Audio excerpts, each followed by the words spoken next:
Yo, can you guys see if this is going through? Testing, testing. Testing, testing. Waiting for it to come through on my phone here to make sure it's good. We got Saturn here, we got Asnane, we got Dumbflame, BXD, Leo, Minty. Yo, can you guys... There we go. Wait. There we go. Alright, so it's coming through. Awesome. So what's up, guys? Today, we are going to be, well, myself and Raven here are going to be talking about Blue Lock Chapter 268, as well as our thoughts on the preview trailer that we got a couple days ago. So, I don't know if it came out yesterday or Friday, but it came out Friday. Yeah. Friday. Okay. But I'm gonna let Raven introduce himself because awesome co-host here for what we have as the new Egoist podcast, because Blue Lock Live was just a filler name till I came up with something, and basically this is what we're turning it into now. So, yeah, this is what we got. So, Raven, co-host, take it away.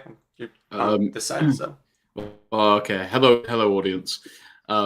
Yeah. So, as Arrow's already mentioned, we are going to go through, of course, the recent chapter, which was published, or the leaks were published yesterday, and we are going to just generally talk about our predictions for what's to come.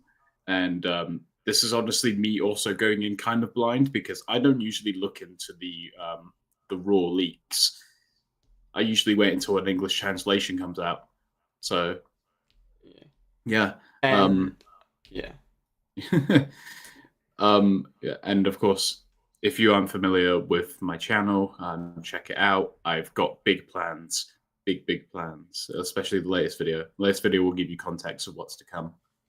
Yeah, please go check him out. I left his channel linked in the description of this podcast, or this stream. So if you go into the description, his name is like at the very top. Click it, go to his channel, sub to him. Makes a lot of good Blue Lock content that I personally enjoy, and I know you guys will too.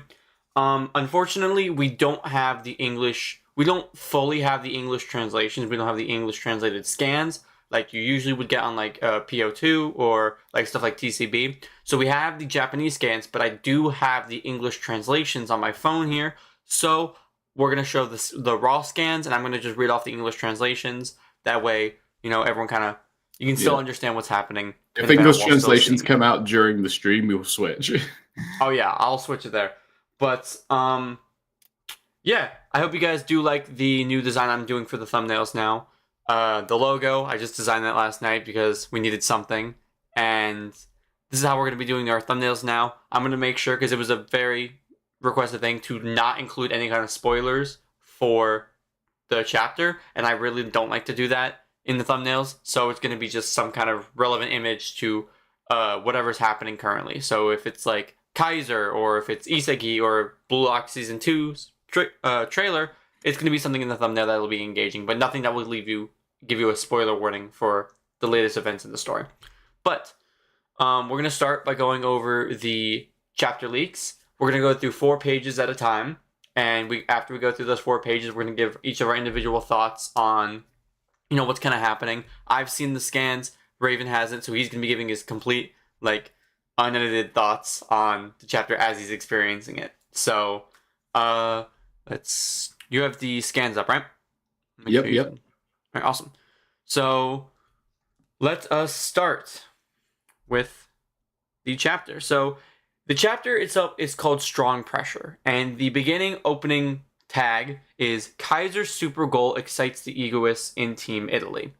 And we see in the Italy Strata monitoring room, we have Aiku, Sendo, Aryu, Nico, Lorenzo, and Baro watching the game and are reacting to Kaiser's goal. We have Aiku, who says Kaiser's amazing, and we see all of them staring at the screen with Lorenzo eating some caramel popcorn, and all of them are kind of in shock or in surprise with him. Sendo says, is such a goal even possible, as expected of the Emperor, my tentative rival or temporary rival. Aryu says, including the pose, he's top candidate for the best leading Osha. That's what he says. Nico continues by saying, Kaiser stopped fixating on Isagi, so Bastard Merchant's play has significantly broadened. Aiku continues by saying, they're stronger than when they played against us. Bastard Merchant is still growing. And Lorenzo says, seriously, with that goal, Michael, we get to the next page where he says, is worth 500 million. And Aryu says, no, Lorenzo, you're spilling too much. That's not stylish. Sendo says, it's getting dirty, hold him down, as he's spilling all of his caramel popcorn all over the place. We see Baro says, so what will you do now, Isagi? And he says loser, but he's referencing Isagi. On the next page, we have Loki and Noah having a conversation. And Loki says, is this the evolution of Michael Kaiser that you were looking for, Noah? And Noah responds by saying, yeah, but you should worry about your dysfunctional team, you incompetent coach.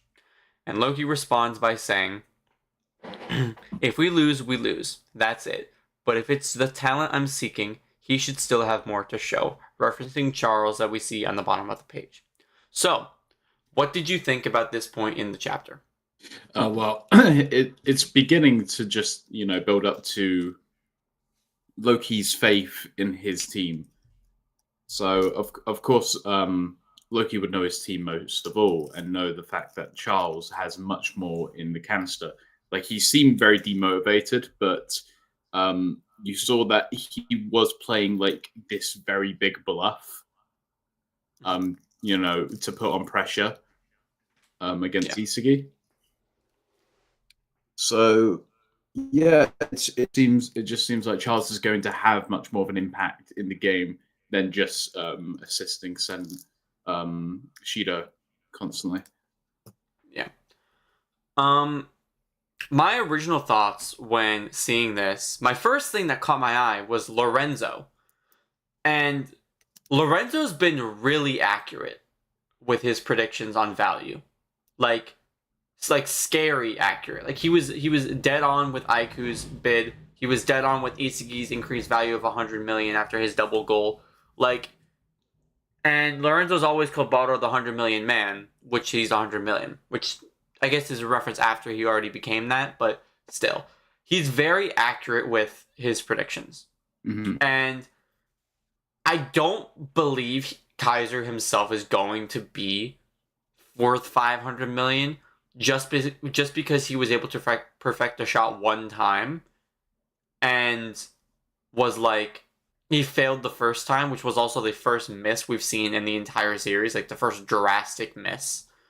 I don't think he's going to get 500 million. Realistically, I think he'll probably get up to 350 million. He'll get a bump up 30 million with this goal, and he'll still have his Real bid. Yeah, his bid does depend who gets the last goal. Of course, if Kaiser gets it, then that would be the difference maker. But I don't think Kaiser's goal is worth that much. As impressive as it is, he's made some blunders, but he's also adapted and evolved as a player whilst on the pitch. Maybe that can be seen as value, but not 500 mil worth. Yeah. So. I think also too, it's what you need to consider is that Kaiser's goal honestly seems kind of similar to Yukimiya's gyro shot that we saw in the U20 match. Granted, Kaiser's shot was faster and curved around 4 or 5 people. But the basis is he's hitting the top corner. That's the only real way that Kaiser can shoot his Magnus shot is that it has to hit the top corner. And if you realize that that's where he has to aim every time, and he's usually going to aim towards the left top corner, I guess would be the right from the goalie's perspective, it seems like it'd be easy to stop given the situation. Yeah, I feel as if though one of the sort of lead players on the XG, Charles, Shido, or Rin, are going to intercept the shot if Kaiser was to do it again. And it would possibly make someone who passes to him like Kyora passing to Kaiser a second time make the pass completely useless. Yeah. That could probably happen. So another miss for Kaiser, probably upcoming. Yeah. I don't think it's going to get blocked. I just don't think he's going to get another opportunity to shoot again. Because he needs Kyora's backspin pass. The only other character that we've seen I'm not saying other characters can't, but the only character that we've seen perform a backspin pass are Rin and Bachira, aside from Kiora, sorry, that we've seen do that. I don't think there's anyone. I don't think Hiyori would side with Kaiser. Like, I just don't think that's something he would do. Like, he definitely would side with other players like Rin in the World Cup, or once BLUELOCK, takes their charge towards the world, Hiyori would definitely side with other players like Baro, with possibly Shido, Nagi, Rin, but he's definitely not gonna side with Kaiser. Yeah. Like, and I don't think Hiyori's gonna get another opportunity to do what he just did. So what I feel like we're gonna see is we won't see him do the shot again, but what I think is gonna happen is that Kiyora's gonna get a bid from Real, given how he was able to draw out Kaiser's potential like this. And as we saw in the last chapter, is way better than Ness could. Like, Kaiser even said that he doesn't need Ness anymore. He needed Kiyora's style of passing and the situation around that. So I feel like I don't know if it's possible. Could Kiora play for Real? Like, I know Sai could. Like, Sai was able to. So can Kiora as well? Like, if Kiora doesn't survive the BLUELOCK project, but instead goes to Real to play with Kaiser, and then they just meet at another point in the series. That's what I'm expecting. But Kiora getting a high enough bid to pass, to get into top 23 would seem kind of outlandish. I feel like Kiora will be the factor in which decides another vital moment in order for him to get a high enough bid. But if that's not the case, then I don't think I can reasonably say you should get the bid in which allows you to go through. Yeah. And what's weird is this isn't related to the other topics, but this is more of something that we're seeing right here with Charles.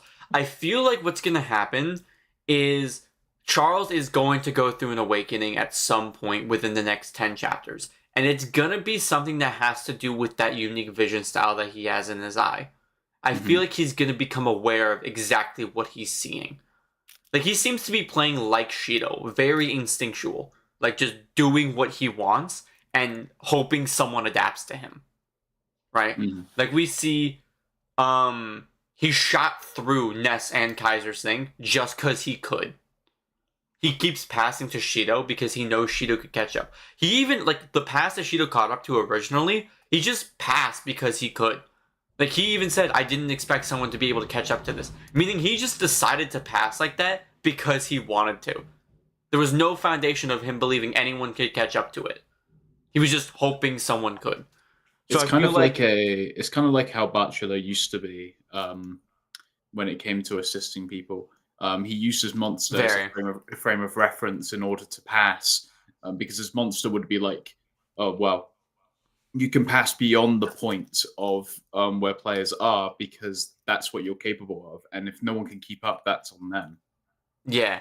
Very, although it's very child Bachira. Because, even in the current point... Adult Bachira, takes his time and is patient, whilst Charles is child Bachira, but just much more advanced in that regard. Basically. It's like if you put... I'm not going to say he's on Sai's level, but if you put someone, with high passing, current Hiyori, with child Bachira, that's basically what he is. He was good, but, but I've made this theory, and I made it in my video. I said that Charles's style of vision is, I'm calling it dartboard lens, just because I have nothing else. And what this vision style does is that it allows you to basically view the trajectory of passes before you even make them. Now, there was a moment in the second selection where Isagi did something similar. I'm not saying he's going to have this, but I want it to look very similar. It's when he and Nagi first formed their chemical reaction, and Isagi was able to see all of these possible results that Nagi could do, given the different trajectory of his pass. And he could choose which one he wanted to happen, just depending on where he passed to. And I would love to see Charles to be able to predict where he wants the pass to go, and that's what allows him to have these kinds of insane kind of passes, like the backspin pass or shooting through those tight angles, is because he's waiting and activating that vision just before he makes the kick, so he can basically foresee the trajectory of his own pass. He's like, all right, if I shoot right here, it'll get through that tight spot that people think they're going to block. Or if I shoot it like this, it's going to curve just above Rin how I want it to curve. You know what I mean? And I feel like that would be the perfect kind of vision for someone like Charles, who's so immature and just does what he wants. And he's able to shoot how he wants because he can see exactly how he wants to shoot. And I feel like that just fits so well with someone who's so impish and so childish that no one could predict him, but he knows what he wants. He's waiting for the moment. And it's very like in line with Predator-Eyes timing and Metavision's predicting of the future, kind of like taking aspects of those and combining with his passing ability. That's what I think. And I'm expecting to see something similar to that within the next 10 chapters. What do you think? Yeah. I agree. Yes. Yeah, well, I'll hit you with that because I feel as if though you did a swell job in explaining like well good prediction and good thoughts. Which I agree with. We did have a request for a comment in the chat. I'm sorry it took me so long. Mene, I don't know how to pronounce his name. Nymamanneh. He says, question, do you think that the author will nerf Rin? No. He has been, not anymore. Not anymore. Okay, I think how you say this name is Niyama. Niyama. Niyama, it would seem kind of dumb to nerf one of the main characters' main rival. He's been a main rival of Isagi since the second selection. There's more to get out of it. Of course, Rin right now is over Isagi from the second selection with a win. Isagi has managed to bounce back and get a sort of win on Rin in the U20 match. This is their third encounter in this sort of environment. So I don't believe Rin will be nerfed. I think Rin is actually going to, of course, get into his flow state, obviously, in this match. Yeah. He definitely was nerfed. He was playing heavy defense. And you kind of have to. Like, Rin has been pretty good at defense. We've seen him basically do everything Isagi could in terms of defensive plays, just better. Like, Isagi wouldn't have been able to stop Aiku, like Sai and Aiku's plan when it happened in the U20 match. When they were in the second selection, they were each doing like their headbutt prediction jump saves. Like, they were both doing like on that level. And when you have someone like Isagi with Metavision and you have Kaiser with Metavision and you have Hiyori with Metavision, you gotta play defense on this. No one else can really do that. No one else on their team can do that. Tokimitsu can't, Karasu can't, Zantetsu can't, Nanase can't. You have to do it.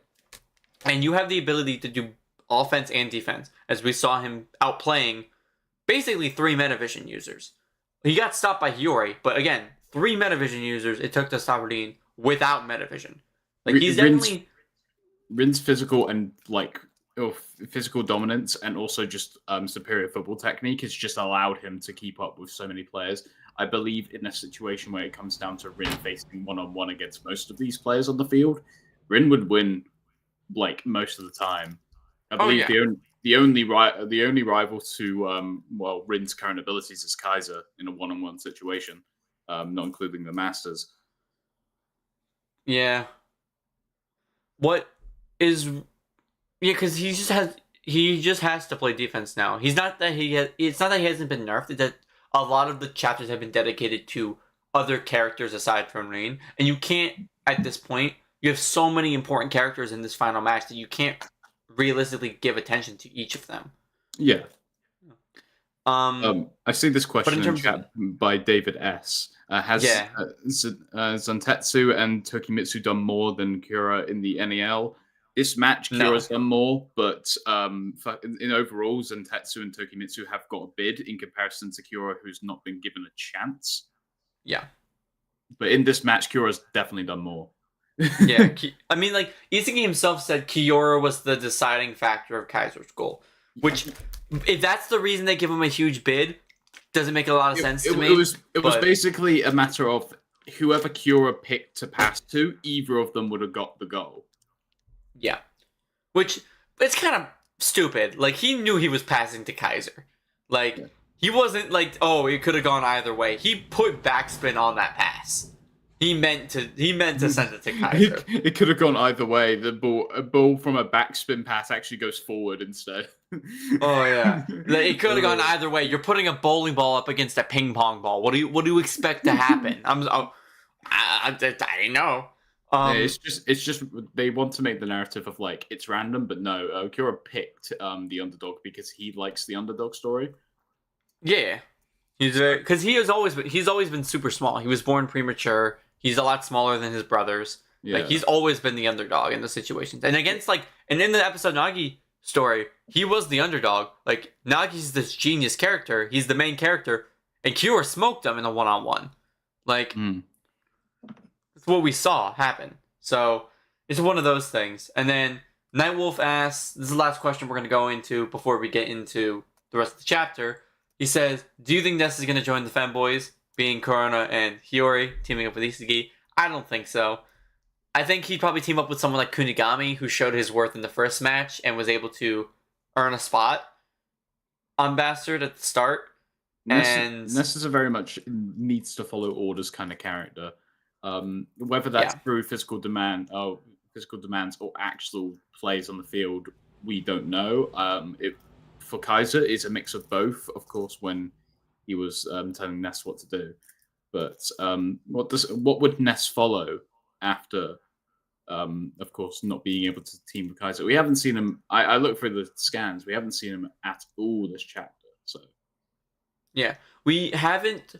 He's very honestly. He's kind of like Nagi, just reverse. Like he can't finish plays. He can set them up. He just can't finish them. He's very like Bachata, like pre U20 Bachata. He can set up plays. He just can't really finish them, in a sense. Where Nagi, he can finish plays. He's like Shido too. He just needs someone on the other end of it. Yeah, and I feel like to mix with Kunigami, since Kunigami is a goal poacher, it makes most sense because Kunigami also needs that setup. Yeah. We're going to be getting into another point that I want to bring up later after we get to it, because it's going to be talked about like very quickly, that I think will support my reasoning of Ness siding with Kunigami, but we'll get into that in a second. So we're going to continue with this next point, where we get Shido and Karasu's reactions to Kaiser's goal, and Shido says, did we just witness an incredible explosion? What to do, PXG? Are we all doomed? And Karasu says, I don't know, but calm down, monster. First thing we need to do is crush the muscle idiot that's attached to you. Can you do it, Zantetsu? And Zantetsu says, full course. And then Karasu says, it's of course. And then Tokimitsu says, this is bad, we're going to lose at this rate. And Nanase says, yeah, we need to change something. On the next page, we see him talking to Rin and says, what do we do, Rin? And Rin says, shut up, I'm thinking. And he's monologuing, and he starts to monologue. And Rin says, Bastardman's momentum isn't stopping. From Isagi's evolution, and then we get a conversation between Raichi and Kunigami, but that isn't actually included in the chapter. Rin continues by saying, Blue Rose is awakening and trying to establish a new style for the team, but the chemistry between Isagi and Kaiser is still incomplete. We get shots of Kiora, Hiyori, Isagi, and Kaiser, and Ness, we actually do see a little bit. He's kind of off on his own, though. Like, below, if you look below Hiyori, he's just behind the tag of Shadow. His little tag, you can see him back there. So he's included. He just does nothing. But the game restarts with Rin saying, actually, I was looking at the wrong page. I was looking at the wrong thing because it was covering up. It says, the game restarts. PXG's ball. Rin passes to Nanase. With Rin thinking, if I can break it, I'll mess it up. We're talking about their chemistry being incomplete. And Rin says, follow me faithfully and diligently. And Nanase says, yes, sir. And we see the kickoff where we see what it appears to be Shido, Rin, and Nanase on the forefront versus Isagi, Kaiser, and Hiyori. So Zantetsu's also there. So Zantetsu seems to be matching up against Hiyori. You have Shido probably going against Kaiser, and then you have Isagi going against what appears to be Rin and Nanase. What do you think about this point? We'll stop here before we get into, the continuation of the match. What do you think about this? This is the first time we've seen Rin under this much pressure and having an internal monologue like this. Yeah. Since the U20 match, he had an internal monologue for the whole discarding the fact that he has emotional attachment. Yeah. He's also very the first time we saw him really monologuing was after Barro's goal. I feel like that's where he started to see that he's not the leader anymore. Nothing is about, he's not the focal point like he used to be. The first half, definitely he was the lead. Isagi was definitely playing secondary striker. But at this point, Rin was definitely getting that role ripped away from him by Isagi. Yeah, Rin is yet to get a goal. He's been his team has been pressured the entire time. The fact that he can't align himself with Charles and is now struggling to keep up with the evolution of both Isagi and Kaiser. Yeah. This is the most amount of pressure we've ever seen Rin under. Yeah, at least so far in the NEL. We haven't seen him a lot, but we saw him score 2 goals in the first game against, what was it, against Manshine. He scored 3 against Barcha. He scored 1. Yeah, he's clearly well, he's in a situation in which we of course have not seen before. Let's say, because even during the U20 match, it never seemed like he was under as much pressure.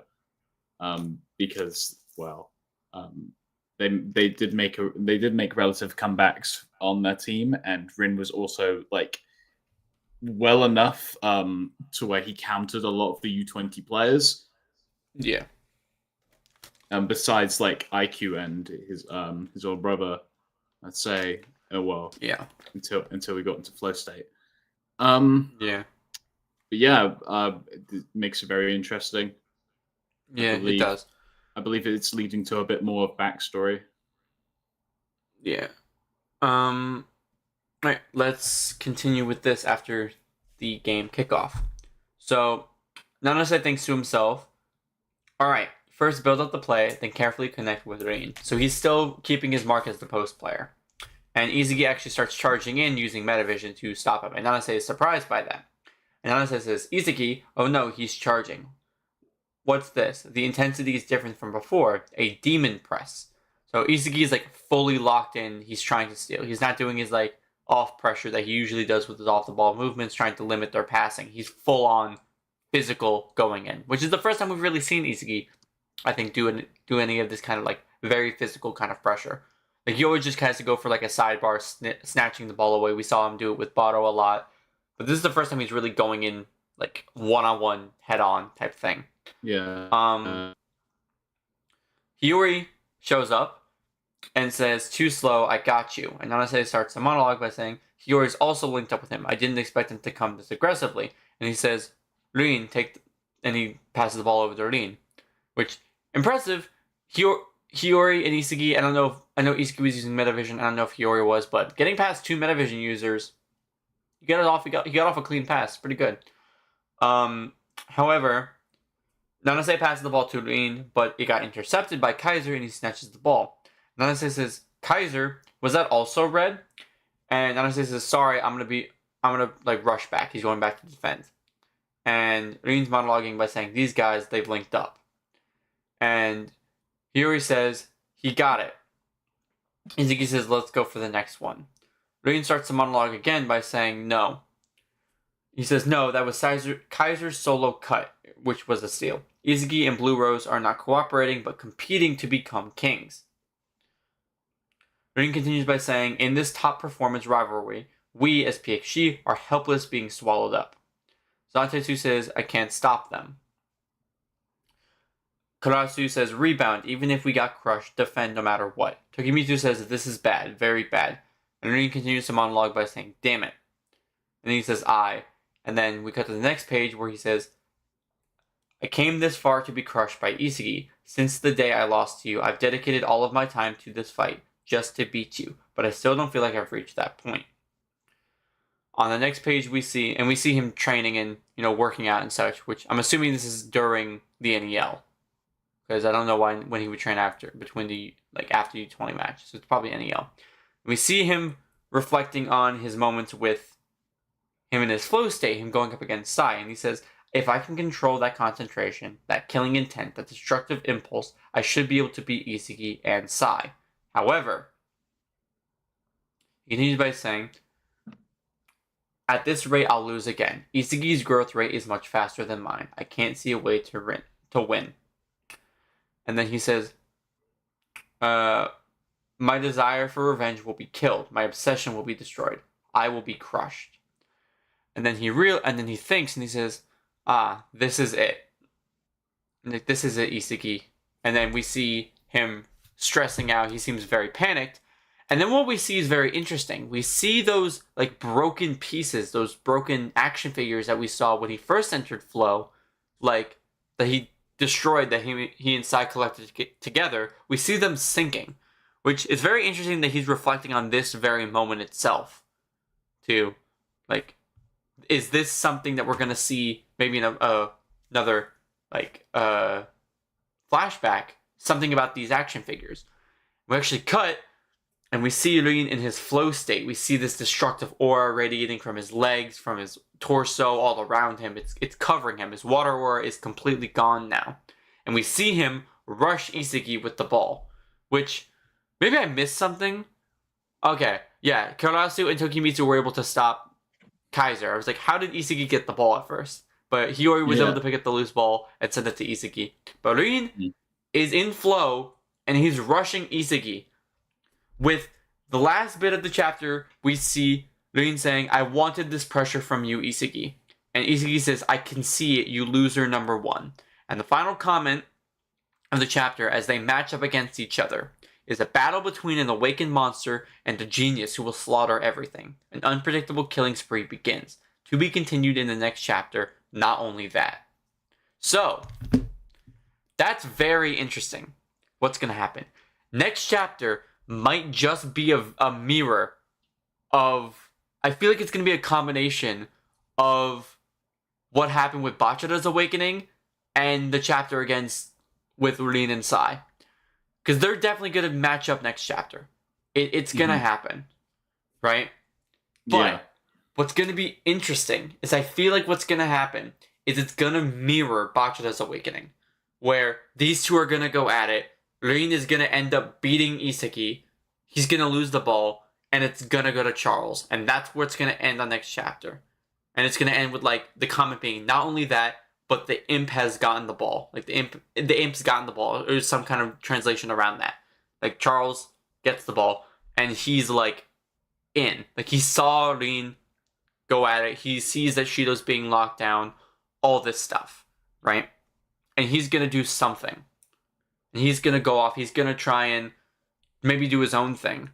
And it's going to end up with Rin and him going together and scoring. Maybe not the next chapter or the chapter after, but at some point, Charles is going to link up with Rin in his flow state. And they are going to score. Mm-hmm. And I find it very interesting that he is reflecting on those action figures. And I want to know why. What is the significance of those action figures to his flow state? Because we see them in both times he goes into flow. He gets pissed at them and he destroys them, yeah. But what is there bigger significance? Because he's reflecting on those specifically to enter flow.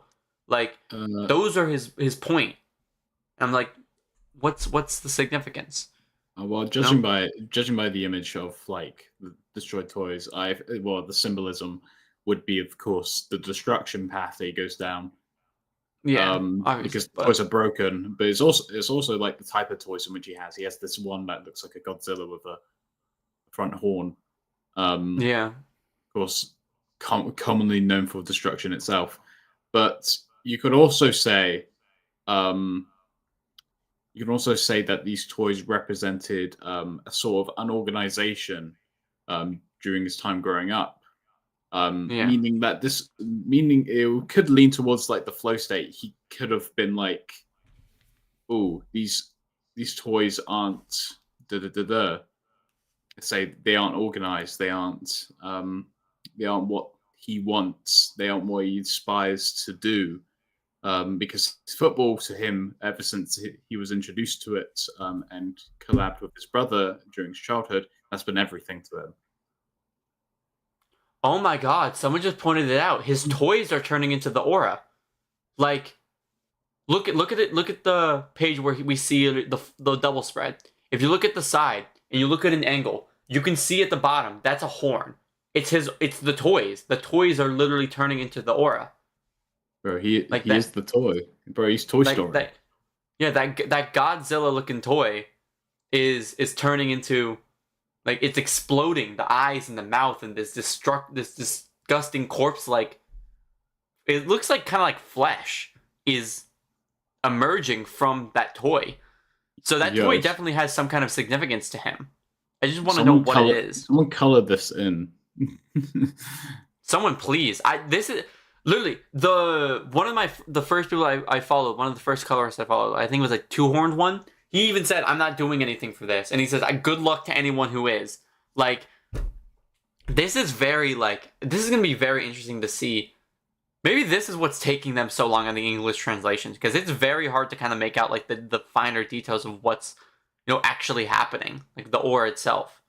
It's very difficult. It also reminds me a lot of Lorenzo's aura, kind of. Like, the zombie-ish aura that he always had. It's very similar. Like, the teeth are very similar, the eyes. We have, of course, the representation Nagi. Nagi's aura is death. Lorenzo's a zombie.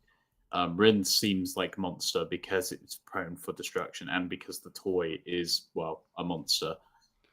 But at the same time, that is Bachelor's. So I want to know if this is more so leaning towards amalgamation or symbiote.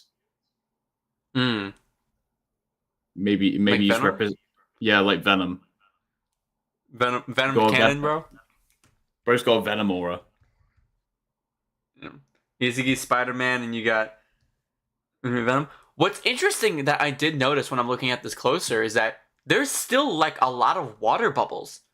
Like, this is a way more controlled flow state than he was with the U20 match. Because he's actually talking. When he was in flow before, he didn't say a word to Sai. Like, he was locked in. The only thing he said was kill. Which, like, that we saw him say kill, but everything was like an internal monologue. Like, that kill was the only word he said. Everything else he said was an internal monologue. Like, when he said he was Itoshi and the Egoist, not Itoshi Sai's brother. That was like, it was all internal. This is like the first time we see he has like a combination of his water aura and this destructive aura. And I think that's like really cool symbolism that he's fully embracing and understanding more of what he's feeling. And it also kind of leads back to the previous chapter with ego and the different types of ego. Like, Kaiser was restrictive and holistic. Does this mean that Rin is restrictive as well? Like, he says that he needed Isagi's pressure to get to this point. He needed that pressure. Does that mean that he's also restrictive? Yeah, I feel like his best stuff comes out when he is restricted. Because we saw the pressure with, like, Sai. Him being restricted to a 1v1 against Sai made him more comfortable in order to find his way of, countering him for the first time ever. Yeah.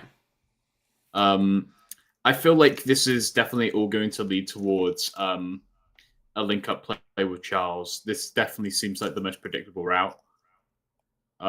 If not, then I think the possibility of Zantetsu actually shutting down Kunigami momentarily for Shido to actually get with the ball, and maybe Rin actually pulls a little bit of an Isagi Baru move and actually steals the ball from Shido or intercepts it when Charles tries to pass to Shido, because that would be a predictable route.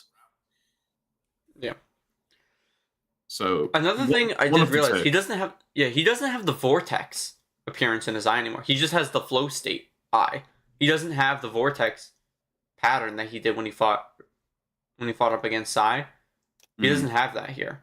He just has like the flow state, crackle, very squiggly, veiny like looking eye pattern.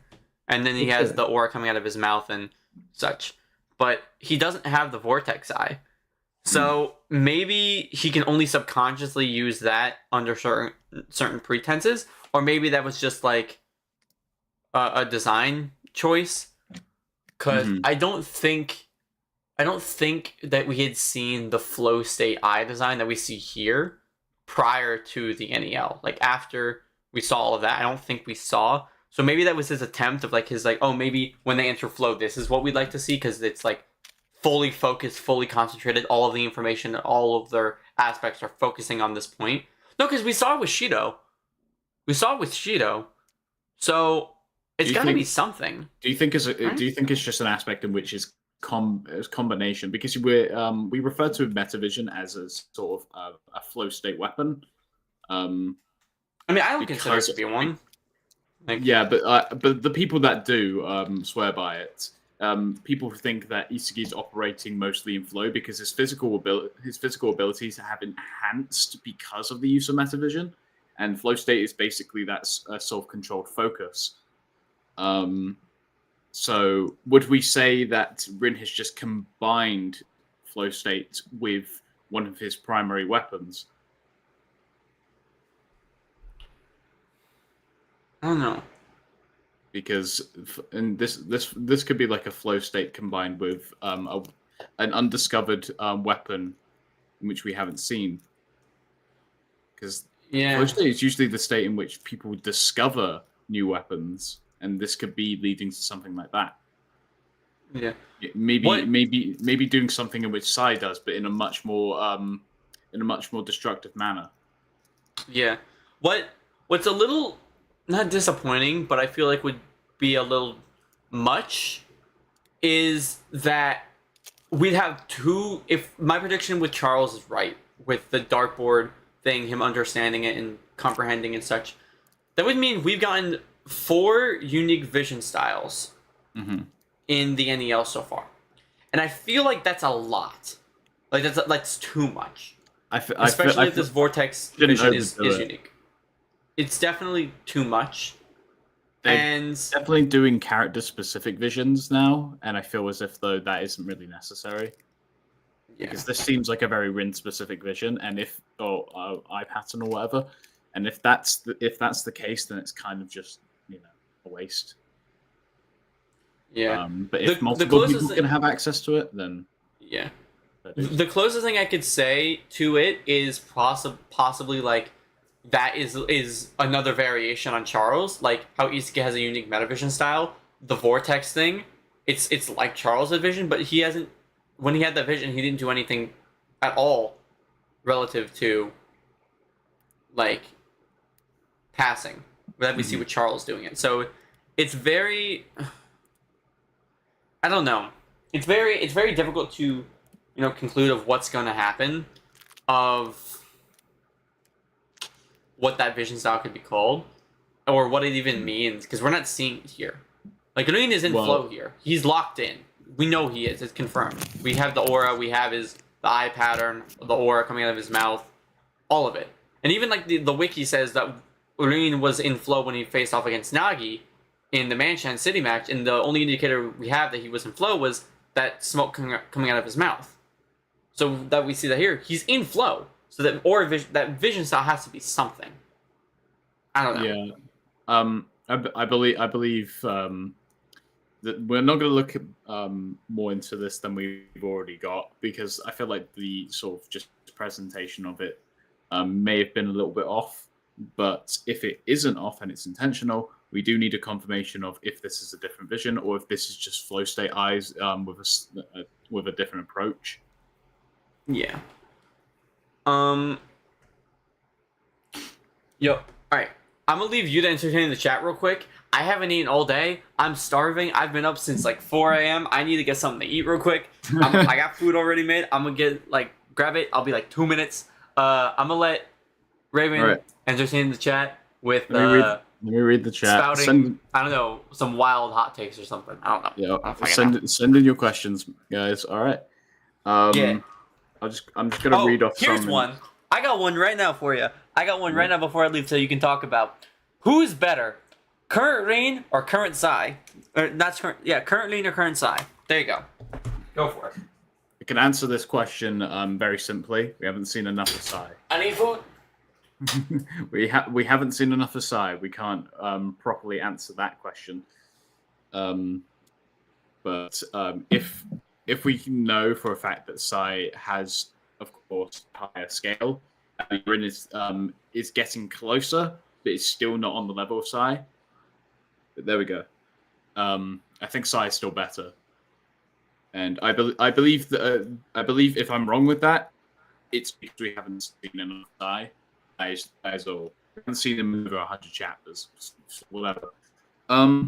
Anyway, so on Rin needing a Super Saiyan buff for sure flow to play good. No, he always plays good. He doesn't need flow to play. He's been keeping up with characters within this match. He just doesn't have as many reliable options purely because of the evolution state of Isagi and Kaiser. They're adapting and evolving much faster in comparison to his rate, because he's already like a really high skill and high potential striker. He is reaching his own peak in which he can only surpass through 4 states. That's my opinion. Rin has better feet, say more hype and better portrayal. Yeah, I mean we've better feet purely because we've only seen so many feet from Rin. We've seen overhype. Like I believe the only time which he took that U20 match seriously, pull out for it was near the end. I feel like a lot of people agree with that.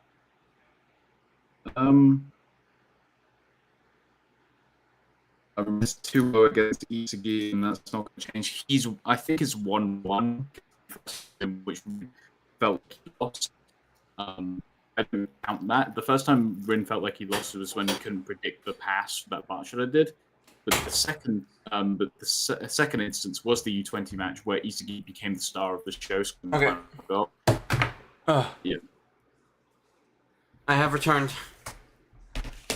I grabbed a plate of chicken wings. It's a good day. Good day. Oh, you were glitching out. Hold up. Was I? You were like glitching out. 1 second. I'm trying to fix it. Hello? Hello. There you go. I think that's better. So, me answering questions does not happen. No, Rin 2-0 against Isagi, and I said 1-1 because Rin beat Isagi during the second selection, and Isagi beat Rin during the match, being the star of the show. Unless we want to count third selection, but I really don't care for that.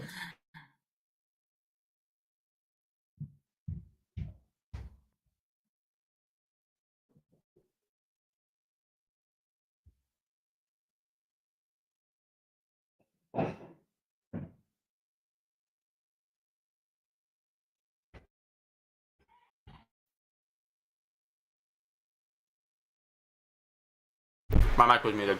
Whoopsie. Bruh.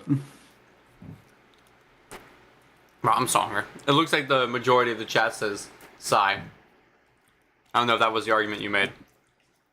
Yeah, talking about like because we haven't seen as much from Sai, it's hard to say. But if they're building up Sai to be so good and leading to improve even more at even the current state, then Sai is definitely much better. Mm-hmm. It took a flow really to block one of Sai's techniques in which he used multiple times against if he wasn't one of his others. You were like glitching out like crazy. Hold up.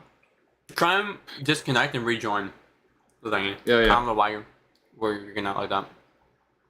I don't know why he's glitching out like that, but I'll put a poll in the chat. Hold up. Here we go.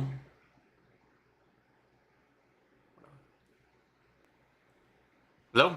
Hello. You sound better for the time being, so let's just roll with it. I'm gonna mute the stream here. I'm gonna put a poll in chat and see. I think I know I think I know the answer, but you know we'll get an answer as to who is really the best. Anyways, I did do a poll on my channel regarding like how close do people think Rin is, and a lot of people said Rin's getting closer, but he still has more work to put in. Oh yeah, like I think the only reason that Rin, I make this point, the only reason that Rin beat Sai is because he baited him to use the cross elastic nutmeg. Like, if Sai used any other technique, he would have just constantly had a one-on-one thing with Rin. The only reason he won was because he baited out the cross elastico. That's all. So, he definitely didn't beat Sai, but he won the 1v1, but he didn't beat him overall. He's not better than him. Like, yeah, it took a flow state Rin in that situation of the match in order to outplay Sai, and not to mention like, it was a genuine bait, and of course Rin in the end didn't even get the ball. What would likely be happening if the ball went up into the air, Sai would be able to react quicker in order to retrieve it again. Yeah. Especially if like it wasn't the final minute, if it was just consistent one-on-one, like, yeah, like that would have been the winner. Sai has superior stats and of course superior abilities, and of course superior football technique, better physicality. Just continuing on, he can utilize a lot of his abilities in order to just completely gain possession of the ball again. Yeah. Another thing is that Sai's job isn't really to hold on to the ball. Like, he's a midfielder, yes, but he really seems to designate himself as just kind of like, get the ball and send it to someone who can do something with it. Like, Rin's job there was to steal the ball back or steal possession or whatever, but Sai's job was just to Sai's job would have been just to send it to someone like Shido who could finish off a play. Like, that's really what he does. He didn't need to get past Rin. He just needed to get, like, an opportunity to send a pass. He didn't really even need to, like, get fully past him, you know? Yeah. But, all right.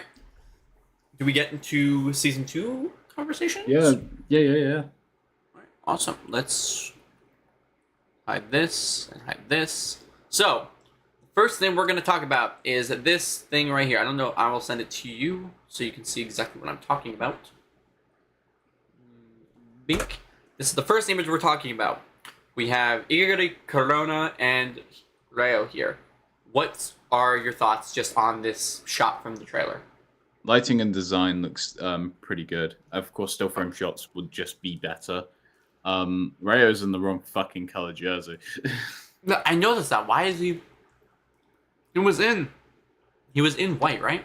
Like, well, if he was the third part, of Igaguri's and Shido's team. So the fact that he's wearing a red jersey, when at this point they would have got 2 more teammates, is, well, illogical. I mean, in the sense of, like, when he came through the door, he was in white, right? Like, when he walked through those gates, he was in white. I could literally do a quick check right now. I'll get back to you on it.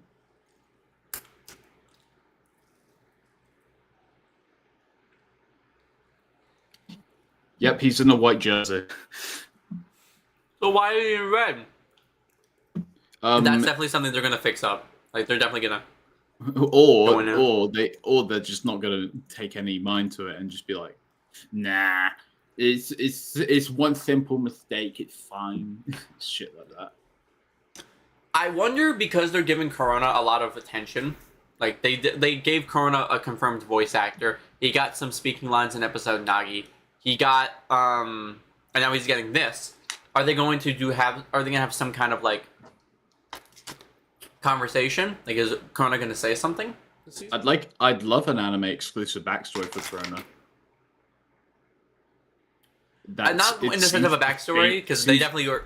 we have 14 episodes. They're not going to waste it. Yeah, no. They have no reason to do it, but I think like just a bit more time on Corona, even during the anime when he's not as important up until the NAL arc, would be very neat. Yeah. Of course, I know what it's like for the animation studio to work with stuff in which they haven't been given all of the details for, because the episode Nagi movie seemed like it was made from only 12 chapters of the fucking episode Nagi manga. Oh yeah. But I hope he does something. Honestly, I hope we see something. Maybe he'll like. Maybe. Alright. He was teamed up with Bado, I believe, right? Or who is he teamed up with? No, he was teamed up with Ryo and Iguri. No, in the third selection. Oh, in third selection. Whose team did he pick? I'm pretty sure it was. Because I think, or maybe he was on Rin's team. Yes, he was on Rin's team. I think he was with Burū. I think it's like after 108, I believe. No, not 108. 107, maybe. Yeah, 107. Because we see Sai, we get the last game.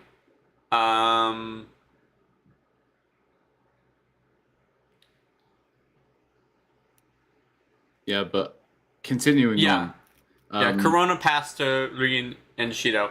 I would love to see just a small clip of Corona getting past one player and Isagi commenting like, "Oh, he's good," and then just like little teaser. Yeah, it's a little bit like, yeah, we know what he's gonna do. We know what he can do. I would teaser to them making out. Yeah. Oh, maybe giving up. As I bite a chicken wing. People are in the episode Nagi discussion in the chat. Oh yeah, we'll talk about that. If you guys have seen my video, it's my most popular video. Shocking. Like it literally is in a week it became my most popular video, surpassing a video I made a year ago. It's lovely how negative perceptions of shit actually get views. Oh, now I kind of hope the second season's ass, so I can just get another fucking. Nah, viral video. You'd get a good number of views anyway, because it's the second season of BLUELOCK. It's going to bring a bigger audience. But yeah, let's send over the next picture and we can get context.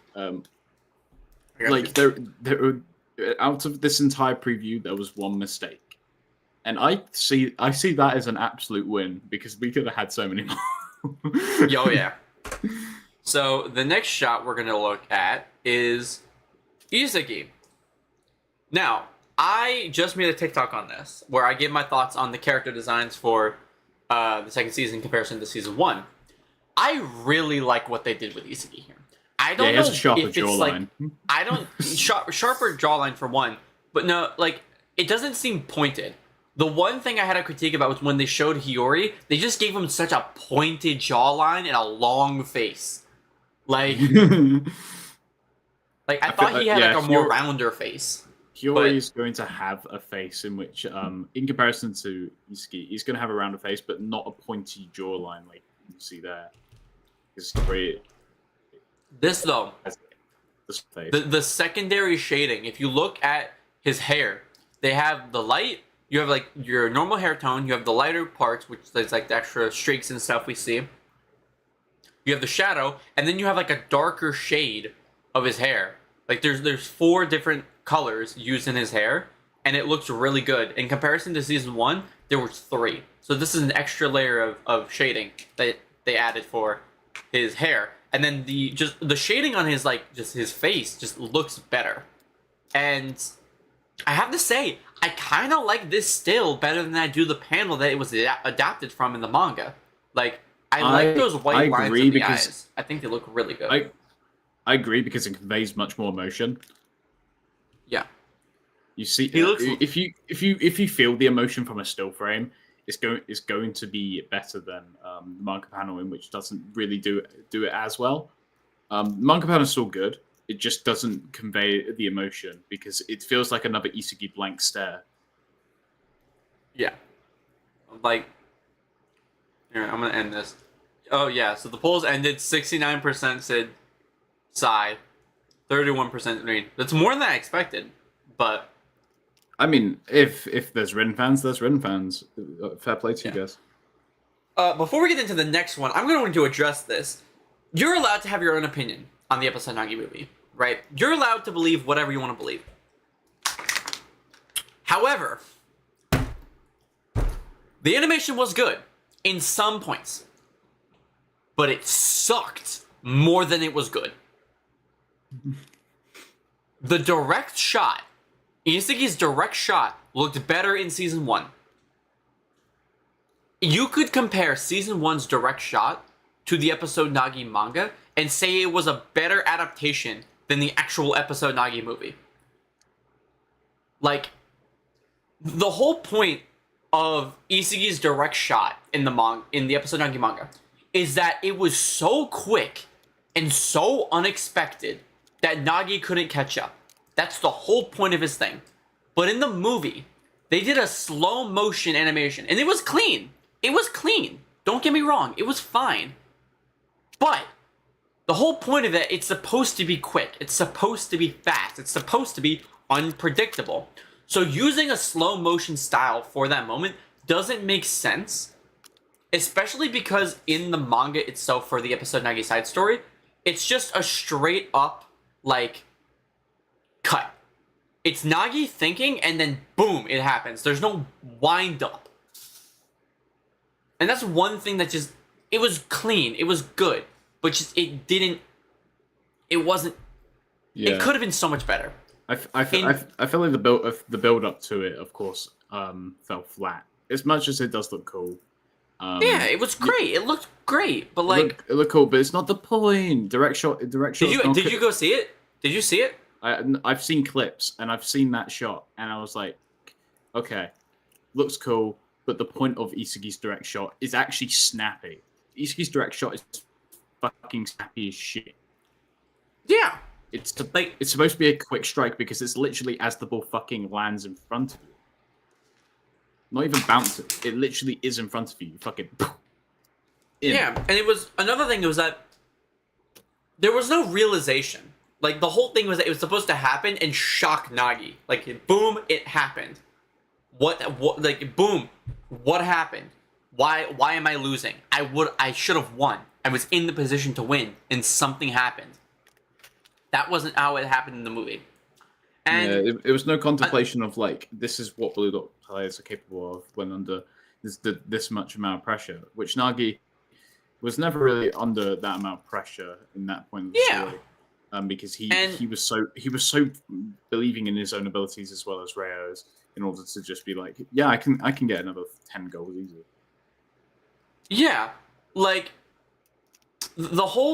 another thing is that there's a shot, and it's where Isagi is trapping the ball after Gagamaru's save, right? Where they begin their assault. Mm-hmm. In the anime, they did great, right? It was awesome. It was a shot of Isagi. It was almost a still frame, right? But it was great because it cut from him trapping it, and then it did a looking up panel. He looked up and looked at the camera, the aura flashed. That didn't happen in the movie. It was a CGI shot of the ball falling from a bird's eye perspective. Isagi traps it, and then we see what I'm guessing is a reference to Metavision, where we see a grid-like pattern cover the pitch. And it's very quick. The grid-like pattern flashes. It goes on, fades in, fades out. Yes, I get it, Matthew. I get you're in the chat, okay? I understand. Now, my brother joined, and he's making himself very known. I'm aware of that! I'm screaming to him. But the whole thing is that after they do the CGI shot, do the teaser of Metavision, they do like the zooming in thing that they did at the first episode with Isagi, where they showed his introduction. There's like the zoom in thing that they did with the white background. They did that again. Why? It looks worse. I would have, as much as they reuse clips, I would have just rather have reused that shot because it was good and it made sense. Doing it CGI just didn't make sense. I'm going on a ramble again. It's funny. You want to know my opinion? Go watch my video on it. It's funny. It's funny how they gone back and was like, "Oh, there's not enough CGI in this first season. Let's add more." It's fucking funny. Don't encourage him. Don't encourage him. I've locked my door. He ain't coming in. I've locked that door. He blue locked his door. I've locked that door and I've barricaded that door. He it's just you can enjoy it. You can enjoy the movie. That's fine. I like this message. Maybe if the people that animated GIF Fifth should have properly animated Isagi's direct shot. That animation style wouldn't work because no, One Piece is goofy as shit. I would have just preferred the person who animated Isagi's original direct shot. I would have loved it to where it's Nagi saying "I won," cuts to a black screen, and then there's just immediate impact frames. Like immediate boom, boom, impact frames, and then boom, it's like it cuts to from Nagi's perspective of Isagi shooting.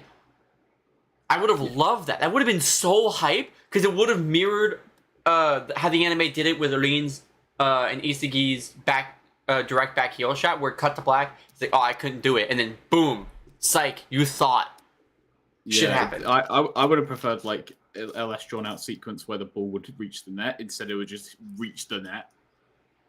Yeah, like I would have just a fucking and then hits the net instantaneously because it was like it's a matter of it being that quick. Like I'd say Isagi's like first direct shot would be like would be the comparer of like how fast put the snake back in your room. Kaiser's shot is on a regular basis. You put a fake snake in my room.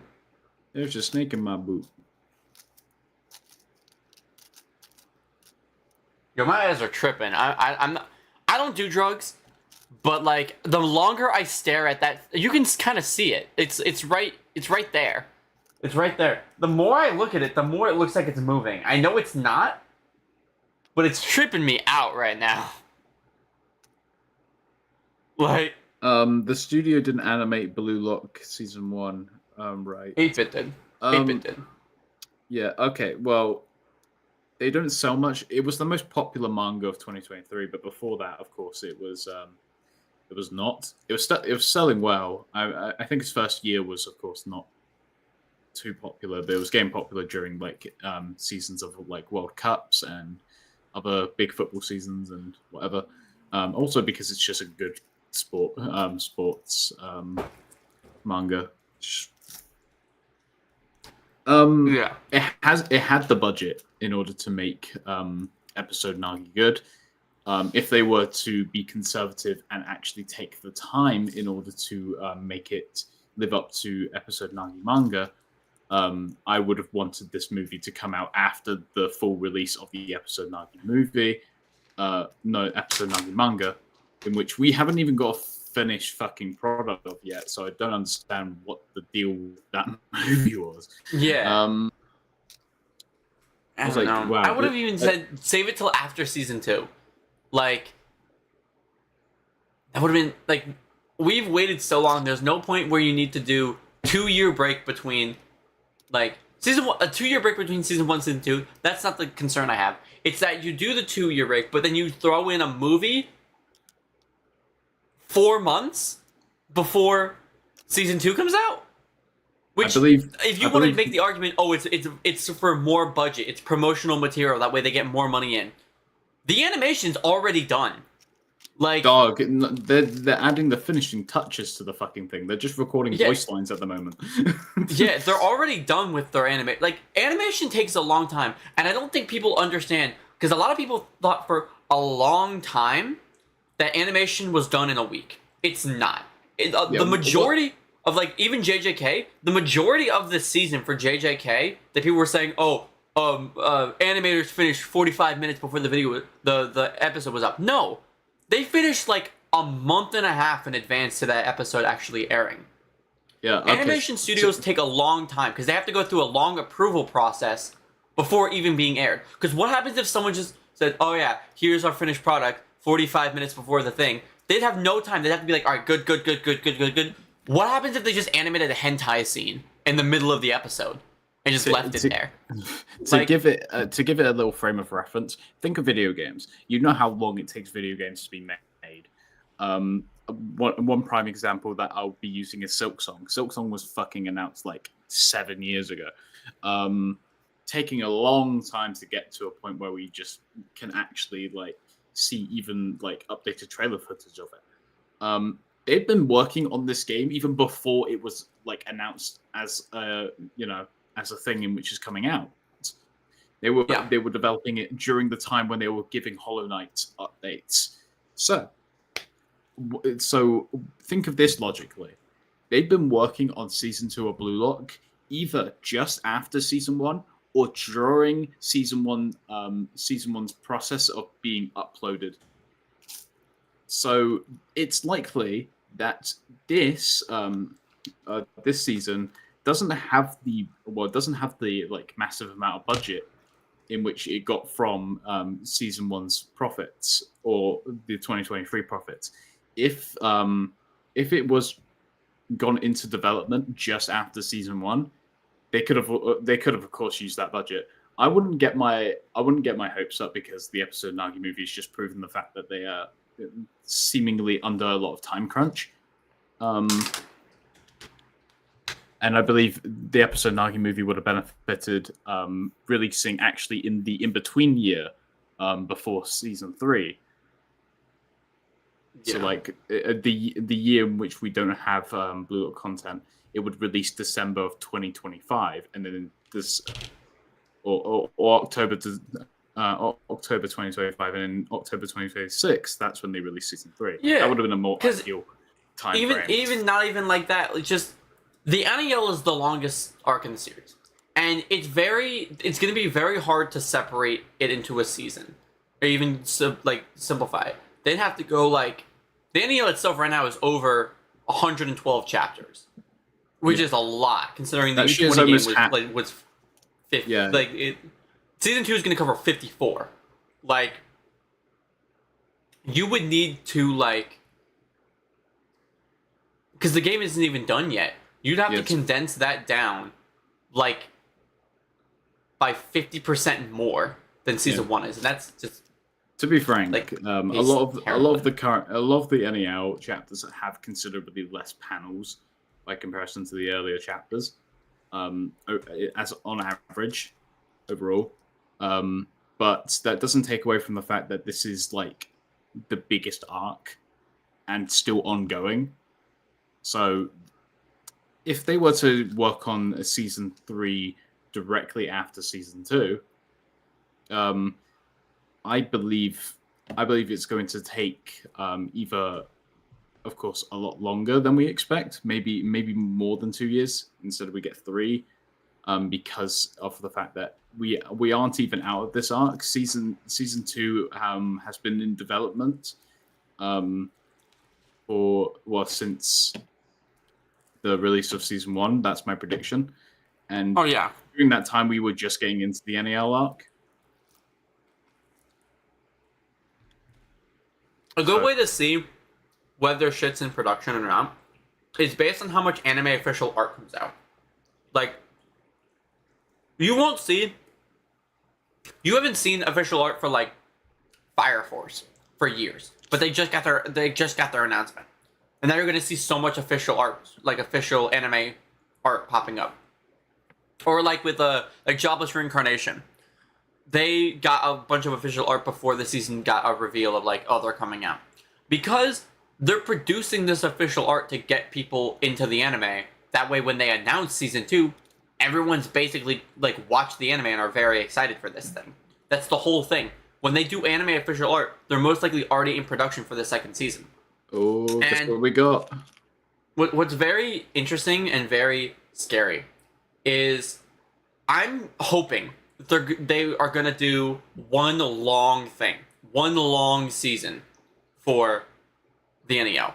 Over 24 episodes. I'm hoping for like maybe 36. Maybe. even if that I feel like is pushing the very like you're condensing a lot. But I want one full season of the NEL. I do not want to cut. I don't want to cut after Manshine, before Ubers. I don't want that. I don't want to cut after Ubers, before PXG. I want none of that crap. I want one full season of the entire NEL. It would make no sense to do the jump cut. There's no concise point to do that. Like, it makes no sense, right?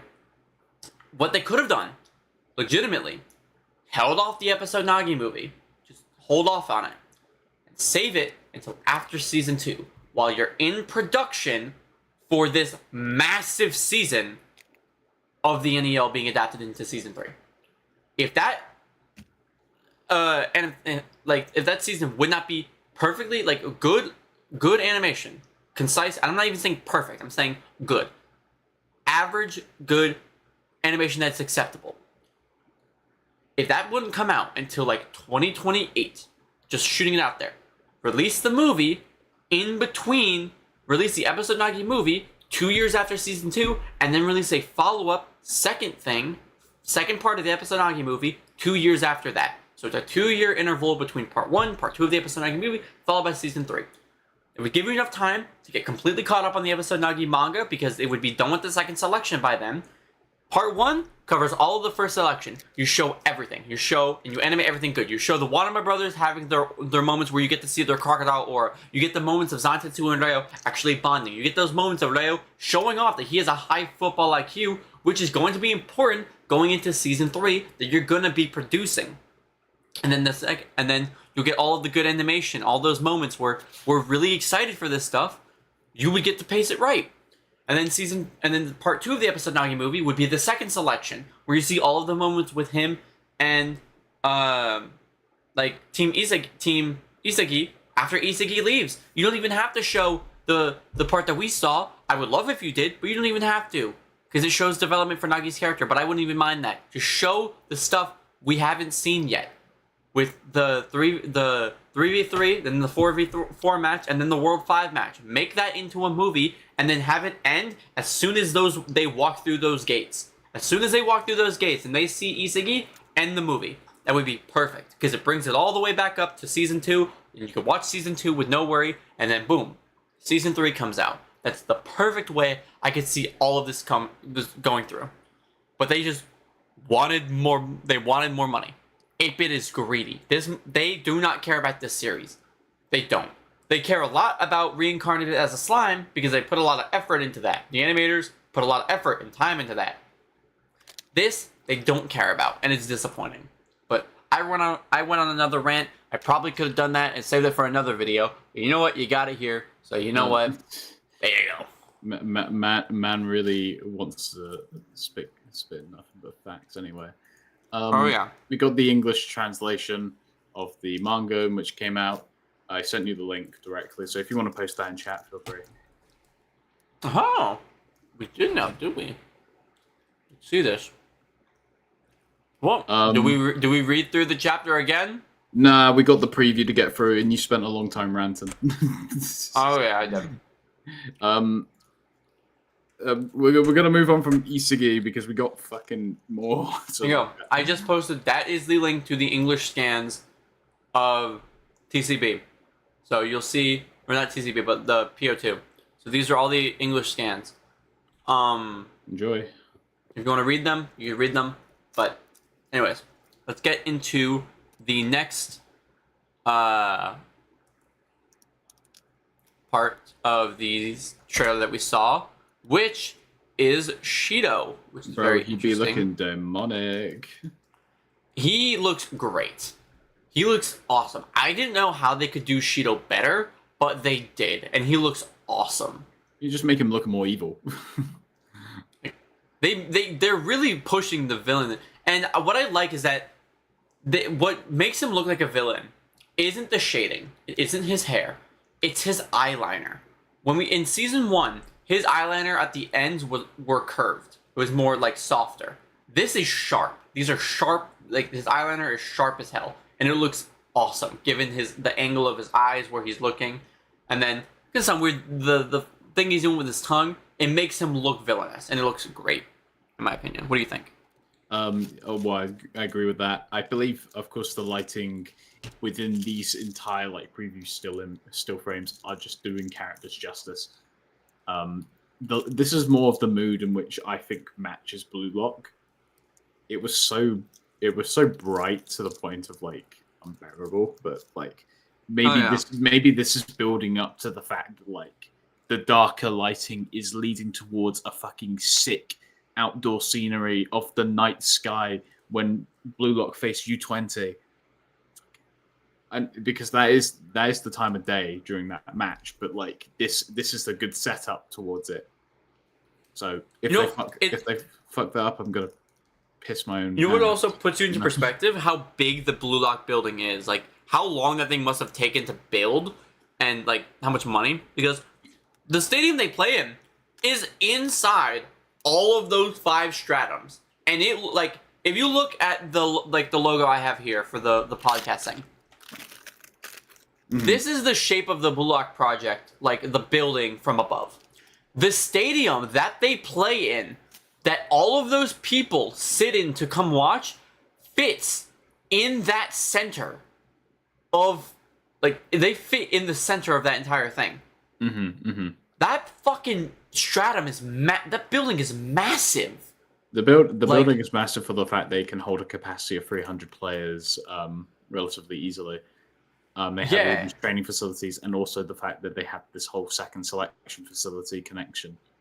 The second selection connection facility, they have all of their cafeterias, all of their training areas, all of their sleeping areas, all of their... Bro, they got a spa in there. They got a fucking bath. Right? They have a spa, dude. Like, it also makes me wonder where it's all stationed. Like, because, again, if you want to compare the field size... They all played on a field that's the same thing as a stadium, like the same stadium-sized field, which could fit one in every stratum. So where do they host the second selection? Where do they hold all this stuff? Do they go underground? Like, is this like a bunker? Could the Blue Lock Project building survive a nuclear explosion? I don't. Like, Which I don't know, Blue Lock player can survive Jujutsu, guys? Oh, Shido easily.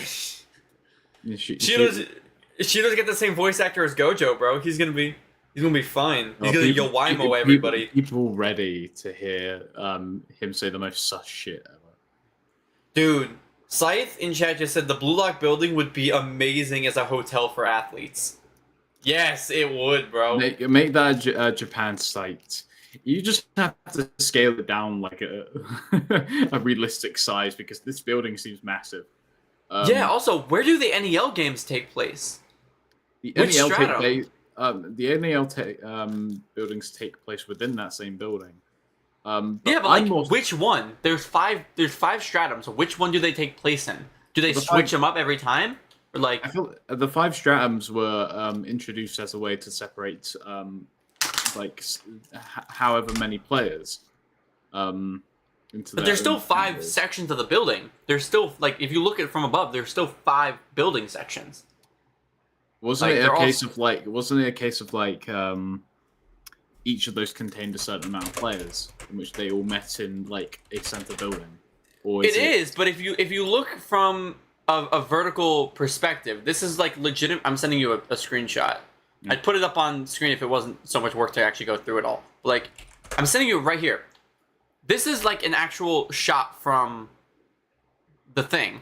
I'll send you another one. This is from Ego's explanation as well. It's a little, no, it's high quality, but it's legitimately a 5-section building. Like, well, it also makes you wonder. Like, this is the thing in which I wanted to bring up. The NEL, the NEL was unpredicted. So therefore, I feel like the development of the NEL was, of course, I don't know how many weeks passed by during the time in which they weren't in the Blue Lock facility, but that whole NEL space was clearly constructed during time in between. Yeah, they were gone for like 3 weeks, which again, 3 weeks to build all that stuff. Yeah, props to the fucking people in Japan. They have budgets. They have almost like 100 million subscribers on their social media. Yeah. they pay $5 for it, so they got 500 million yen. Yeah, they with. basically made the money to put back into the project, and of course are like, going out their way to get more sponsorships in the meantime, and also, clubs are putting money towards this project because they want the players. Yeah. What's also odd, we never see anyone else for the project aside from Henri and Ego. Like, they have a cafeteria. They have, like, there's 300 people, 5 different cafeterias, and 300 people worth of laundry. There's no way Henri's doing all of that herself. Nah, Henri's taking care of Ego. I think there are just workers that we haven't seen. I would have loved to see that, just kind of like some nonchalant people doing some, like, you see the fucking cameraman in the corner, just like, and the ball fucking hits him in the face. Oh, the VAR ref hits him in the face. Like, hey, don't hit the camera. But hey, don't do that. You know what's funny? This shot of Shido looks so menacing, but we know what he says. So just this shot's like, that's the stuff. Oh yeah, I like it when you're rough with me, side. Oh yeah. This doesn't help. He's menacing until he finds his hubby. Oh my god. Ego's a master manipulator, bro. He's conditioning Henri to be the perfect wife, bro. She's doing the cooking. She's doing the cleaning. She's doing all the work. And he just sits there and just does soccer shit. Bro, classic male energy. He's only into football. Ego definitely is into the traditional, like, household dynamic style. 100%, bro. Nah, Ego doesn't deserve Henri for real. Oh, no, he doesn't. Man, I would fucking do all the cooking and cleaning. I don't give a shit. Henri, give me a chance, bro. Henri, please. Please. Ma'am, would you let me private message you, ma'am? Give me a chance. Will you please teach me your ball control? A wink, wink. You know what I'm getting at. Yeah, yo. Hey, yo. Oh, that does bring up another topic, though. Do you think the anime is going to censor any of the shit that Shido says? I hope not, because I feel like that takes away from Shido's character. If he doesn't say he's coming, he's not as good of a character. If my man doesn't nut, I feel like it. Is he really Shido? Does it come down to the censorship, or does it come down to the comfortability of the voice actor? Oh, dude, I can already tell the JJK edits are gonna go crazy. They're gonna take that line from Shido and then place it over Gojo instead. Yes, it's just like that's what's bad. No, Shido's a much better character than the Gojo. You fucking twats. He's gonna the Gojo's voice actor is definitely gonna moan, and they're gonna put that over Gojo. The edits of him like doing his like whenever the shot of him heavy breathing in JJK season 2, like you know the shot I'm talking about, where after he wiped all the cursed spirits, he's like sitting there and they animated him like panting, and people were making fucking feral edits. They're gonna put the moan over that, bro. And you better credit the source material, guys. We gotta make global state out. I want 2% of sales from every edit that gets made because I'm calling it right now. I deserve 2% of sales. I feel that was already in my head. It was like people who love Gojo will just love the voice actor behind it and just be like, oh yeah, yes, Gojo moans, yeah, shit like that. Yeah, that's what I'm. There's gonna be a 1-hour edit of just Shido moaning. It's just gonna be on repeat. Because Shido moans. I will make that a video. I will make that a video. When it comes out, I will make a 1-hour video of just Shido moaning. No, you could just make a short of it, just being like all of the times Shido, also known as Gojo's voice actor, moans, and then you just go through every time Shido makes a grunting noise, and then you end it off with right in the womb. Top of the morning to you, lady. My name is right in the womb. Oh my god, that's gonna be. What? He doesn't say right in the womb in the official translations, does he? What does he say? He does. Does he really? Yeah. every single translation, even the official translation. No, he says he's gonna his goals are gonna get you knocked up. I swear that's what he says. It's gonna get you knocked up. Like you're gonna be like, my goals will impregnate you. my goals will initiate coitus. every female fan in the stadium just gets pregnant after the goal. Like what the fuck? They just become 9 months pregnant. What happened? Like who did this? Like I don't know. I'm gonna say this. By the way, I'm sending you a gif of what would happen. Please do. I also want to say thank you to everyone who's. Yes, you're so right. I want to say thank you to everyone who's been tuning into the stream. We've been like consistently hitting like 20 or 30 like consistent viewers and like people interacting with the stream, and that's like a huge jump from what we were before when it was before the Hideo stream, because the one with Hideo we hit like 50, 60 consistent viewers, but that's fine. He's bringing in his own audience, but we were hitting like maybe 15 max around consistent. We're like doubling that now, so I want to say thank you guys for tuning in. It means a lot. Let's get into the next part that we have to discuss about the next season. You know what? We should let's speed this up. I'm going to summarize the next one in 2 words.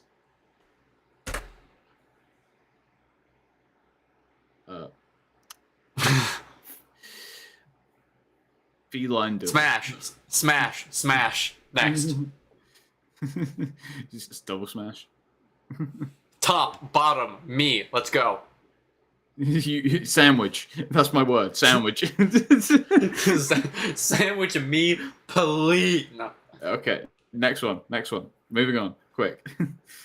No, you don't want to break this down a little bit. We don't have time. You don't acknowledge Shido in the background there. You don't acknowledge Shido back behind them, which I didn't even acknowledge until right now. I'm also acknowledging that one character that has literally no screen time in the background. Fair enough. Only thing we've seen him do is just kick Isagi. This is something we need to take a little bit of time on. So, by the way, though, Burū, Chigiri both look great. I don't give a fuck what people says. They look awesome. I feel like Burū looks like more of his like original style of art within the first season when he was first introduced, but much more detailed instead of like how he looked during the second selection. Yeah. I like it though. I think it looks great. Yeah, its first art looks good, but it was just animated poorly. Yeah. Well, I didn't think season 2 was bad though. Like not season 2, season 1's core 2. Second selection was bad. It didn't look great. No, it didn't look bad. Just saying, like, it looked decent, but it didn't look like Burū, you know? This looks. Let me ask you this though. The first variant of Burū, but just better animated. I want to ask you: do you think Blue Lock would have done better if instead of it being a 24 episode first season, if they only adapted the first selection in season 1, and then did a second season? But they only adapted the second selection. So basically split season 1 kind of where core 1 and core 2 were and adapt that. No, because relatively speaking, people are impatient as fuck. No, I get that, but I mean, like, I believe it comes down to, like, short attention spans. I believe people won't have the as much interest into, like, because I believe the first selection and second selection have aspects in which, individually speaking, intrigue people. I believe the second selection does a really good job in, of course, showing more partnerships between characters and unlikely pairings in which make it much more of a dream circumstance. You've been introduced to all of these cool characters, and you just kind of want to see them work together. So you see Isagi working with Nagi, and then also working with Burū. That's an enjoyable aspect of the second selection. And the first selection is more so the establishment and, of course, the bigger team game aspect. Yeah. I believe because of those things, it was more worth to do the 24 episodes, even if we could have got a better second selection, or what you would refer to as a second season, if it was only given 12 episodes. Yeah. This is just me. But it wouldn't be as successful purely because it wouldn't be able to cover up until like a good point. Because think of how deep we are in the NEL now. We are like way over 100 chapters ahead of the anime, and of course, with chapters releasing weekly, we're legitimately like we're like by the time we hit 160, 70 chapters ahead of by the time we hit October, it will be almost 200. So, of what, the manga? Yeah.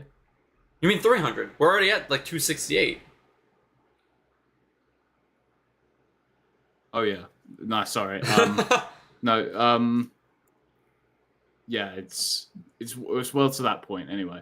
But I'm honestly opposite. I think it would have done great. The biggest thing that got it for me was because it's not the point that it would do great. It's the point that it does better with the fact that it has more content. I'm the opposite. I think it would have been I think it would have been more appreciated with it being 13 episodes for one, 12 episodes for the other. Hear me out on this. You are essentially doubling your budget. You're not, but you're getting more budget for those things. And not only that, you can pace the second selection better. The second selection had a lot of pacing issues. Specifically, the World 5 match, as well as the 2v2 match against Burū and Naruhaya. That was paced terribly. That match was paced terribly, and so was the World 5 match. If you do it, so the second selection is its own season. Season 1, you end it off just as you see Rin, right? And Team Z is like, all right, let's go. You end it there. It would have been great, right? And then you do the second selection as its own season. You get all of the hype from Season 1 because it probably had better pacing and better animation quality and better time, right? Season 2, second selection, you get all those insane moments that people were complaining about the CGI basically erased. And you get better animated moments that aren't just like temporary still frames. And you get moments of like Bacha's Awakening. You get that quality for a lot of stuff, which is really, really cool. And then going into the third season, which would be what Season 2 is basically the same thing because they're all kind of matching up in terms of length. Like you have 13 episodes, you have 12 episodes, and now you have 14 episodes. The one thing that wouldn't be is the fourth season, or what would be the third, is the NEL.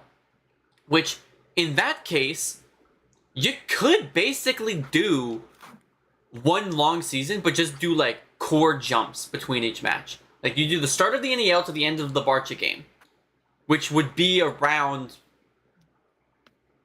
maybe 5-6 episodes, and then you do a jump because Demon Slayer only did 8 episodes, and even then, Demon Slayer the Hashira training arc only had 5 chapters total, like, and they stretched it out to 8 episodes, which is wild. So they could definitely do that, and then the Manshan City match would probably take around like maybe 7 episodes. Uber's match might also take maybe 6 or 7, and then jump to PXG, which we don't know how long that would take. And that'd be the whole thing of the NEL. But you're jumping in cores and you're getting high quality animation while giving the people time to produce this and stuff, while still keeping that hype. And then you have and don't even count the episode Nagi movie and stuff. So I think it would have done better, 13, and like season with cutting each selection arc, yada yada. But as a content creator, I'm glad to get more content at once. But as a fan, I would have enjoyed to get higher quality content. You know, we can always like see this as a sort of a downside. For me personally, I probably wouldn't be as heavily into BLUELOCK if not for the fact that it did cover more content.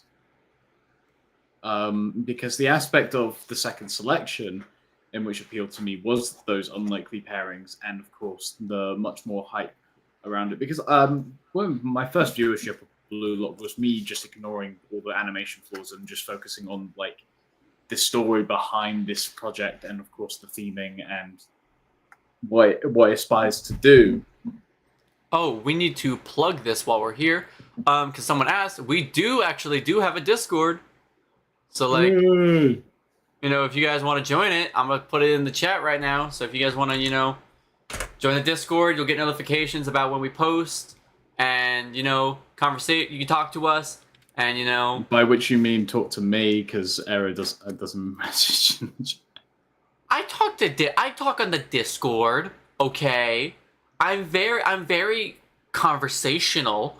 It's just I spend a lot of my time either gaming at 3 a.m., editing, or doing streaming. I see you on fucking like every game: Rocket League, Ark Survival, Fortnite. Like, all right. But yeah, anyway, go join the Discord. Anyway, we haven't been talking about this fucking still frame. We've gone on off topic. Yeah. IQ. My bad. Looks IQ. We have to go through this quick now because Daddy. Sorry. What? Honestly, I like the blue-green eyes. I'm opening up to it. I believe if you just keep the purple hair, which it definitely looks much more purple. Just keep that and keep the blue eye. Yeah, I'm down fuck you, Alex. Get out of here. I know some people are pissed off the fact that like IQ doesn't have the purple and green eye, but I think the blue eye is cool, man. It's just cool for the fact that a character has two different colored eyes anyway. Yeah, I don't like the green. Not the green. I don't like the blue. I think they could have done purple. Like, you see the purple that we have the accent of his hair on the right. I feel like we could have done a darker that. Like, that tone of purple, just darker, like the dark blue. And, you know, had that for his eye. The thought that he had yellow before, I didn't get that. I always thought he had green. Like, this green looks exactly as I imagined it to be. It's a very bright green. There's another thing I also want to point out about his eye. They're changing the base eye style. Like, when you look at all of the other characters that we've seen so far, like with Season 2, we don't really get a lot of close-ups with their eye, except for Shido and Isagi. And Isagi's eye style that we saw is the eye style he has when he's, like, not locked in, but that he usually has when he's in the game. But when we see, like, them casually do, like, just existing, they usually have, like, a majority black eye with, like, a base at the bottom having some kind of color. Yeah. If this is the new style they're doing for the base eye, I love that. I do love it, but I feel like it's definitely going to be more IQ exclusive than anything because he has two different colored eyes. That is a main. I hope they don't. I hope they have this style because it just looks so good. Like, especially with like someone like Burū. Like, Burū with that old style just looked weird to me. But I feel like give Burū this, but like a nice bright red eye would look so fucking awesome to me. Isn't his eyes much on the darker side of red? Kind of like. I don't know. Burū Shoei. I guess it can fluctuate between the two. I don't think it should be bright red, but I think it should be red. It's kind of like a mix. It's a mix. Yeah. In any case, yeah, down for this style. Wait, like compare Iku's design from this one still frame looks good, so I'm happy for that. Yeah. Like, compare this one. I just sent you the thing. Like that was their old eye style that they had, and compare it to Iku's one here.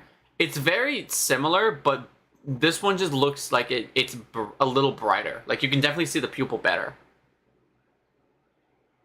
I don't know. Me for real. Looking at.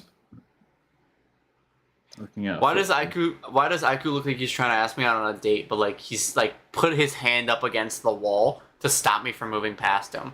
Hey, you know what I mean? Where you going, sweet thing? Where you going, sweetheart? Sweetheart. Nah, I believe it's the natural charisma of an Iku. Yeah, it's good. I like it. It looks very good. And then this is the last one, I believe, that we have, which is, you're going to be happy about this. It is Bachara and Nagi. So these are what we get of them. Blood Nagi. But yeah, his eyes definitely look more on the sort of grayer side instead of just the black. And like I like that, honestly. They really just have no decision on whether to make his eyes gray, black, or blue. Or like the brown that they seem to be doing. I just want them to decide on a color. Yeah. What color is it in the manga? Isn't it brown? It's in the actual manga itself. Because you see on the episode Nagi covers, it's blue and grey. Yeah, just stick with grey. Grey works for him. Make his aura color the blue instead. Just blue, purple. Yeah, they use grey in the anime, but in that they're using like in the episode Nagi movie too. They use like brown to grey, but they odd. I don't know. But Bachelor just looks like Bachelor. I don't think much changed about that. No, I'm kind of concerned we didn't see Rin. We didn't see Rin. We saw a back shot of him. Yeah, well, I want to see. I know you want to see him, but you can't. Yeah, because that's I know. teaser. Why can't I? I want to see him.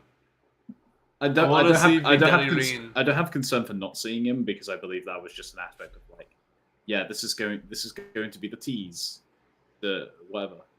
It's yeah, I agree. You're seeing Rin from behind because Rin is like, once again, still the main antagonist. Yeah. Anywho. But yep, that's all we have for today's stream. I hope you guys enjoyed it. Tomorrow comes out with the next episode Nagi chapter, I believe.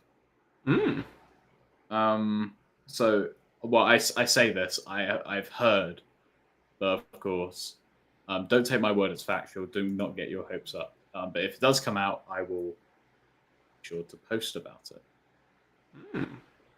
I've heard it's a Karasu centered chapter, and it's shorter than usual. It's about half. It's about the length of a normal BLUELOCK chapter, about 20 pages. And it's Karasu centered, so Karasu may be scoring a goal potentially, or a Karasu backstory with Hiyori would be interesting. If it does come out and we get English translations, I'll probably go live myself. If everyone wants to join me, he can. If not, I'll probably go live myself anyways. Just talk about it. Bro released a nut to me. Yeah. Yeah, you have anything else you want to say while we're here? Of course, like we said earlier, check out the Discord, man. Yeah. Again, it's in the chat. It's also in the description of the stream. Go check him out. He's also in the description. He's got awesome content. He's making a big change on his channel. Doesn't mean his other videos, his older videos, are not just fucking awesome bangers. Which you should go watch. Bro, check out the fucking the BLUELOCK in under 20 minutes video. Oh yeah, because I can't wait. Watch him make an episode Nagi video, it's gonna be way better than the movie. Bro, if I get the episode Nagi one, it's just going to be hilarious because I'm just gonna random intervals cut to like shit CGI. It's like you need to please pay to get a VTuber of your character and animate your character through the stuff, and it'll probably be better animated. Like, I'm gonna get a CGI of my character for that video specifically. Oh yeah, get motion tracking too, so you can just run around in the background of your room and just recreate everything. I'm gonna record a shit OC VR chat character. Yeah. But yeah, again, episode Nagi manga is supposed to release tomorrow. It's only speculation. If you want to know for certain, I would suggest asking like the leakers, like Ryuga and Shadow on Twitter, because they pretty much have the answers. If you wanted to come out tomorrow, be sure to show that you wanted to come out by hitting that subscribe button. Oh, you could also do that because I totally have strings that can get us to chapters early. Wink, wink. I totally. Yeah, if you subscribe, it's said that the episode Nagi, the latest episode Nagi manga may come out quicker. Just saying. Yeah, it's always something you should try and do. But yeah, I hope you guys enjoy this new change for the thing. Instead of BLUELOCK Live, you have the new Egoist podcast. Let me know if there's other people you'd like to have on this with us. I'm never ditching Raven because he's consistent and he's dope as fuck. Unless he can't show up. But let me know if there's other people you'd like to have on the stream. Tag them on a poster there saying, "Yo, show up on his." We got a few ideas, but of course we're not gonna spoil. Yeah. I will say this because people have been asking. We will be doing another hot take stream hopefully soon. Hideo's on vacation right now, so we're kind of waiting on him to get back, and then we're gonna work out a schedule that works for everyone. But there will be a hot take stream coming soon, definitely within the next 3 probably, next 3 streams, because I know I'm gonna do one maybe tomorrow if the episode Nagi stuff comes out, and then probably Wednesday where I continue with my Pokemon stream. Which, by the way, it took me 17 attempts, but I'm finally to a point where I'm like past the third gym. Oh, it took me getting a Mew as my first encounter. I named him Vinny, and he's just been mega punching everything. You caught that? Jeez. Yeah, first Pokeball too. Oh damn! You got the luck of the raft, man. Oh yeah, and I'm racing my buddy, and he is a Regigigas, and he's on attempt 1. So a Regigigas with that not his normal ability is insane. Oh, I know. He got a Regigigas, and that's all he has. I have a team of decently strong Pokemon together, but Vinny is soloing. But that'll probably happen Tuesday or Wednesday. So give or take, the hot tech stream will be coming up very soon, hopefully. If it doesn't happen next Sunday, just expect another chapter discussion.